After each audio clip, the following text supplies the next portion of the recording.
Hi everybody, I'm Mimi, compulsive reader and bulimic. Hi, Mimi. And I'm abstinent for 4 years and what's today, the 12th? 11 days. It's like an out-of-body experience to say that. I mean, it honestly is. Almost all of you were here watching me struggle for 5 plus years. Day one. And I'm abstinent today. And the only reason I'm abstinent today is because I weigh and measure 3 meals off the gray sheet. I write them down. I commit them to my sponsor. And I don't eat between meals no matter what. And now I have to say I eat between meals. I eat no matter what. I never understood that piece, like when I heard people say that, because I've always eaten no matter what. But I never understood it in gray sheet. Like, how could you ever have a time in your life where you don't feel like eating? What is that? And I've now experienced that, in grief. I've experienced it where I feel like I'm just gonna not be able to hold my food down. But I eat no matter what, And it is a miracle today. I'm so overjoyed with gratitude because this program, I am absolutely positive that I can sit here and tell you that I'm still abstinent, having gone through Mom's death only 5 months ago, and food has not called my name. I don't understand that, because for my whole life, I turned 49 a couple months ago, and since age 12, since my body started changing, that's when I started to be cognizant of a body. I never even felt it before. I was just an active kid. And then all of a sudden, oh yeah, I have this body. And oh wow, I can kind of control how it is, by what I intake and what I restrict. And that became the beginning of a lot of years of trying to manage and control my weight in whatever way I could. And I found out from an early age that as long as I was active for some reason, I didn't really have to worry about putting on too much weight. But then, man, I found alcohol and and pot and a lot of other outside issues. And before I found meth, all the stuff that I was choosing was like giving me more of an appetite, and I could justify it because I was drunk. Everyone ends up at Bob's Big Boy when they're drunk, at 3 a.m. At least that was my experience. And so I did a lot of escaping, and I knew that I didn't want to feel my feelings. And I don't know where that started, what message I got, because in my family, you emote, like everyone knows, when, and what's the matter, and then you end up, everyone knows how everyone's feeling. My husband, when he came into my family, he used to joke that, if you sneeze at 8 a.m., by 10 a.m., the entire family knows that you have a cold. And that's just how we are. We're all talking on the phone, and we're just all in each other's life, and that certainly serves a purpose, and then sometimes it doesn't. So what it was like was I grew up in a very, very loving home with 2 what I've diagnosed as alcoholics, and probably compulsive overeaters too. I mean, I know for a fact my mom was, and my dad's like out of the book, the periodic you know, can go on binges, but then like abstain for long periods of time from food and alcohol. So as soon as I picked up and found what it made me feel, the sugar, that was the first thing, I was hooked. And it was the same thing, you guys, with alcohol, with pot, with coke, with meth, with ecstasy, with anything. As soon as I put it in my system, I had to have more. I never was a weekend partier. I didn't understand that. How do you turn it off between Monday through Friday? I don't get it. I had that phenomenon of craving from the very first bite, toke, sip, whatever. I just did. And it took me a long time to accept that that's just my makeup. It's just my makeup, you know? So that's what I did. From age 12 to age 29, I did a lot of trying out everything. I had it in my mind I was going to try everything at least once. And that was like my badge of honor or something. And I also came from a home where it was very important what your outsides look like. So didn't matter if I was using every day some kind of substance. I still was at UCLA. I was still getting all A's. I was still pre-med. I was still looking like she got it all together. Nobody suspected. The only person that had a clue was my mom, but she never admitted that to me, but my dad, who was my dentist, and he saw my teeth, and he saw the effects of grinding them down to nothing, and he never said anything. He just kept fixing them, fixing them. But when I finally came clean and told him, he's like, yeah, I know. And he's the one who attended every single outpatient family meeting for a whole year that I was in rehab. He came to every single one. And you know what? My mom was unable to come to any. And I now know why. Because when I'm in my disease, I can't show up for anybody. I am consumed with self. And I finally got to that point. You know, it worked for a lot of years, and I didn't have a lot of horrible stuff to like escape from. It was just me. It was this head. It was my head that would go nonstop, and I see now, looking back, I see all these behaviors of my mom's where she was she was constantly tidying up the house and cleaning and organizing. And I find myself doing those things. And now I identify it as, okay, wait, there's some feelings here. You gotta get still. You gotta stop moving, and you gotta just get still. And for me, and I know I'm so kind of all over the place, but I wanted to share what it was like. Look, I ate out of trash cans. I binged and purged all day long. You know, did all the diets, did all the drugs, ended up getting on my knees after 4.5 years of daily meth use and getting into a rehab. So then that's what happened. I got into rehab. I heard the 12 steps, and I'm like, okay, I know I'm a full-blown drug addict, alcoholic, so I got it. Put that down. Don't ever go to the bar. Don't go to the clubs. Okay, I can do that. But food then reared its ugly head.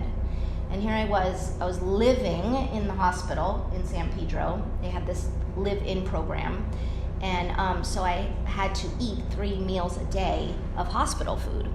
And because I identified as a bulimic when I came in, and an alcoholic and a drug addict, they were watching what I ate, and they were making sure I wasn't restricting, and they walked with me to the bathroom. And so I was eating all this crap that the hospital gives you, and I I couldn't understand why it wouldn't work, because they kept saying, just apply the 12 steps to the food. You're powerless over food, okay? You're powerless. I'm like, yeah, I know, but you're still feeding me these foods. What do I do? I had no clue about the allergy. No clue. And so I proceeded to go from age 29 to, I don't know what age I was when I finally came into Gray Sheet. It was, it was 2010. So I was 39. There you go. 10 years. Yeah, 10 years. It was more than 10 years though. I don't know. The timeline is messed up for me in my head, but all I know is I did different food programs and I never had any long-term abstinence. And I was just sharing with my husband last night that I remember my sister and I, we were both trying to do another food program, and we both said, okay, you know what?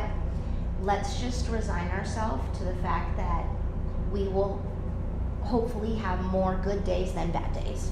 And that's just how it's going to have to be, because for whatever reason we can't do the long term. And that's how it was going to be. And then I met my Eskimo, brought me into Gray Sheet, and from AA, and I had no clue. I had never heard in all those years of food fellowships that I could possibly have an allergy, a physical allergy to starches and carbs, like I do to sugar. Never heard that. Maybe people said it and I didn't want to hear it. I don't know. But that was this like eye-opener when I came in here. I'm like, no wonder I kept binging every 30 days when I brought in my half a cup of weighed and measured grains. No wonder. I had no idea that I was just feeding my disease. And then I needed more and more and more. So I really was overwhelmed at first when I saw the food plan here. And it took a year. I actually said, I'm gonna go back and try my own thing. Didn't work, got real bad. I deal with depression, and it's kind of this low level in the background depression, and but when I'm in the food, I am all in the depression, and I'm like suicidal and can't show up for my life. And remember I said I come from a home where, like, on the outside you got to make sure it's all going on. Well, it got to the point where I couldn't pretend anymore. I'm like, I need help. At this time, I am married with 2 babies, and my husband was like, and he's also a recovering alcoholic with a lot of years, and could I just drive you to the meeting? Could you just sit in the back? You don't have to say anything. Just see if you could absorb it somehow. He was really scared because I was like not getting out of bed, and I'm a doer and a shaker and a mover, and so if I'm like laying in bed, something's up. And so I said, fine, drive me there. Now this was back in a different food fellowship, and he drove me to Santa Monica, this big huge meeting down there, and I sat in the back, and I got out of there and I'm like, no, it's not gonna work. No. Chapter 5 lays it out. There are those of us who are unable to be rigorously honest with ourselves. And that's what I thought my problem was. And I am defiant to the core. I will try and find an easier, softer way at all costs, and it cost me. It cost me a lot. It cost me 5 years in Gray Sheet. Coming here, day one. And all I know is that I was told if I leave, I have no chance. That I have no chance. If I stay, I could have day 1, and I could just possibly maybe weigh and measure between my binges, is what I was told. And so that's what I did. And then I don't know what happened. I wish I could write a book and say, okay, this is what happened, you guys. March 31st, I was hit with something, and all of a sudden I had this long-term abstinence, and I've been abstinent ever since. That's not what happened. April 1st was just like March 31st. However, I didn't binge between the way to measure meals that day at 5 minutes. And I shared this at Malibu because I got to take my 4-year chip there, and that means so much to me, because that was where I got honest one more time. And it was because a gray sheeter there stood up at the podium and said, I should be taking a 10-year chip. I'm not going to because it would be dirty. I need to go back to day one.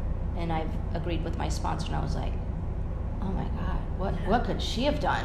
And what she did was like, it was like, I'm not going to go into it, but it made me go, ooh, maybe that stuff I drank in Costa Rica wasn't really abstinent. I better have a conversation with my sponsor. And sure enough, that's what happened. And luckily, I was at a retreat, and I had all this fellowship. This is like, if I left, man, I know I would miss my friendships here. That would be probably the hardest thing for me. And so what it's like today is I show up no matter what. I'm feeling a delayed grief. It's 5 months and 3 days. And since Mom died, and Mother's Day's coming up. And I am going to weigh and measure my 3 meals, you know? And I'm gonna pray. And I have found just in the last month maybe, like my connection with my higher power is evolving and changing. And how that looks for me on a practical level is that I am finding myself talking to my higher power throughout the day, not just when I sit in my meditation chair in the morning and not when I get in bed at night and say thank you. Like throughout the day, I'm finding myself going, oh yeah, God, I can ask you for help. Oh yeah.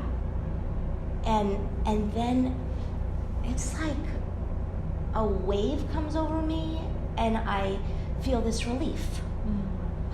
I don't know, maybe that's a spiritual experience. I don't know what that is, but it is tangible to me today. And it's not like this airy-fairy thing, like it's tangible. Yesterday, I was feeling very scatterbrained and I had a moment of clarity where I was like, okay, God, can you just please like help me be present? And then I asked my Mom, I want to feel you. Please, please, please let me feel you. And I knew I had to get still in order for that to happen. So I had to wait for work to be done. And then I had to get into yoga. And then I had to lie there. And I was lying there. And it was just like, my mom came in me and God came in me. And I'm like, like I could take a deep breath, you know? And man, no amount of food, drugs, I used to think ecstasy got me there. It didn't last though. That was the problem. This lasts. Like this lasts. I still feel it. Like as I share it, I get to like re-experience that, like that it's really gonna be okay, you know? And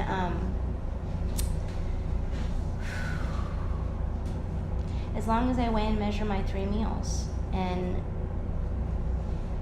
no matter what, I can get through no matter what, you know? Now I realize that when I got sober, just about 20 years ago, my one reservation I had was, well, when Mom dies, I will not be able to endure that pain. I really don't think I will make it sober. And here I've made it sober, and I've made it abstinent through that.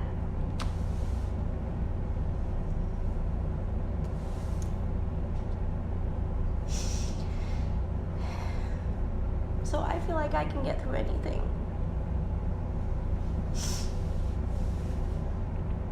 And I'm so grateful for this fellowship. I'm just so grateful for all the love I feel. Like I just feel unconditional love here. I feel safe here.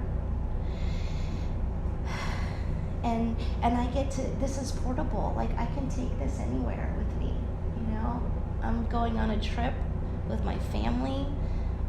In June, we're gonna go to London, and I'm taking Gray Sheet. I have Gray Sheet meeting there lined up. I have Gray Sheet people I'm meeting. It's like, wow. I could never, ever, ever dreamed up this life if someone said, what would you like, you know? So, thanks for letting me share, everybody.